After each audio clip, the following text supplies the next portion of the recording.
Tim. Why should organisations view data as an asset? It's a really important asset. Data is a really important asset because it can really help make decisions a lot faster and better. Without it, there's a lot of intuition and guesswork that goes on in decision making and setting strategy and things like that, and data can really just help inform it and de-risk the strategy. Yeah, that's great, thank you. How important is data specifically within your organisation? We're a data business, so it's without it we wouldn't survive. So it's absolutely paramount, and we try to walk the walk as much as we talk the talk, and actually use data to inform every decision we make. Yeah, great. And how important is the analytics team within your company and the insights that gives you? Yeah, it's super important. Our analytics team delivers to us the intelligence that helps us craft strategy, but more importantly, we're trying to get more and more into predictive and how we can use data insight to actually predict what marketing performance or our clients' own performance, around optimization for ad spend and optimization around reach and engagement. So it's super important, but I think that we've still got a ways to go to actually get to that predictive utopia. Right. And I know that the area that you guys work in is social analytics, which is a real challenge for a lot of marketers. Can you tell us what some of the real challenges are within that? Yeah, the challenges with social analytics have been that the technology hasn't for quite some time caught up. So you've got other digital channels that have gone really well in terms of ROI and being able to report performance metrics. Social is there now, but it's still pretty early days.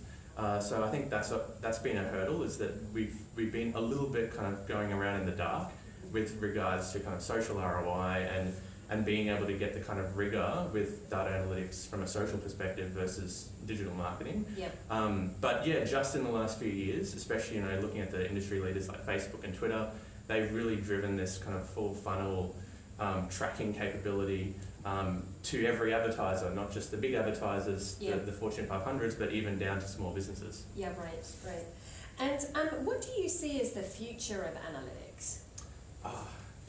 I always get very excited about the future of analytics. I think that it will get more into that predictive world. Yeah. You look at the investment that Facebook and a number of the other tech companies are making, especially in AI and machine learning, and I think the problem to solve is around context and knowing that a marketer may be spending a certain amount of money on a channel, but like what is it that what's the world of stuff that's kind of happening around that? What are competitors doing? How is the market reacting to messaging? What is the bidding landscape looking like? How many other advertisers are vying for the same eyeballs? So once context comes into play, I think the world of predictive analytics will just completely open up. Yeah, great. And with data exploding, the more and more data that we're getting, are we drowning in data, or are we able to get more insight out of that data? Yeah, when we talk to our users and to just kind of marketers in general, there is a feeling of drowning in data and almost having too many metrics and too much option when it comes to actually trying to get some kind of insight out of what you're doing. So it's kind of like a double-edged sword, because now we've got all this power, but at the same time we've got all this complexity. And I think for companies like ours, but a lot of others that are kind of focused in on the analytics world, it's all about trying to simplify and boil down what are the real true indicators that a marketer or an advertiser should be looking at. That's really hard to do, because again, we have to know things like objective, and we have to know what it is that the end user, being the client or the marketer, what are the success stories that they can tell from their activity. But we're, along with a lot of our peers in the industry, are working on workflow that can help facilitate that, because I think that's another issue with from a social perspective, is that the workflow for booking an ad, for looking at your ad reporting, to looking at just your performance, kind of just dumps you with everything. Yeah. And it's just up to you to kind of like look at this matrix in front of you and figure out, well, what out of all these 128 metrics makes sense. Yep. So workflow hasn't quite caught up to the point where when you come in, it knows, oh, you're an SME advertiser and you've spent X amount in the past and you've achieved this and now you're doing this, and it has that kind of longevity of your kind of spend history and your performance history, and then can almost like make recommendations on what to do next based on everything that's happened in the past. So we're one of a few companies trying to solve that, but I think once that's solved, then it'll just completely open the ad platform up to those small business marketers that really Absolutely. don't have the time and don't have the inclination to learn the minutiae level detail that comes with analytics. Complexities, yeah, for sure. And you talked a moment ago about this issue of, just having all of these metrics and all of this information, and I'm sure that that's a real struggle for people, particularly in social, and trying to understand their ROI from social. Is that something that social status helps marketers to do? That's right. That's really our focus, is really trying to simplify the world of performance analytics.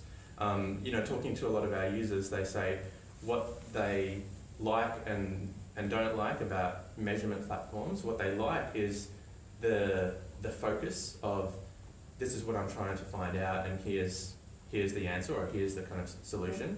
And at the same time, what they don't like is just here's everything, and kind of work it out yourself. Certainly that makes sense for advanced teams and teams that have analysts and all that kind of stuff, but that's only a kind of small portion of the market.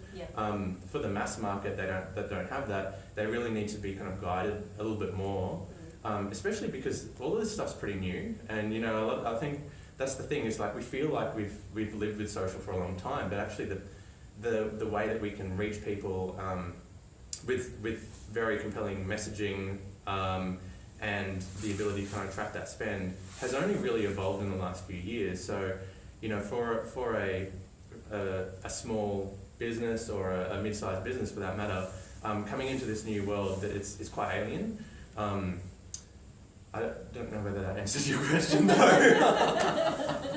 It did. Okay. Really, I was just trying to get at whether the platform, the social status platform tool, actually enables marketers to sift through that. I think that's part of our biggest challenge. Yeah.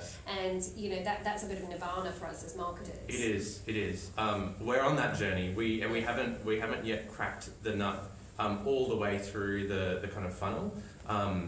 But at certain parts of it, especially the mid part of the funnel, the kind of engagement and growth area, we do have that right now. So now it's just actually plugging in and making the top of the funnel, the reach kind of stuff work, as well as the conversion.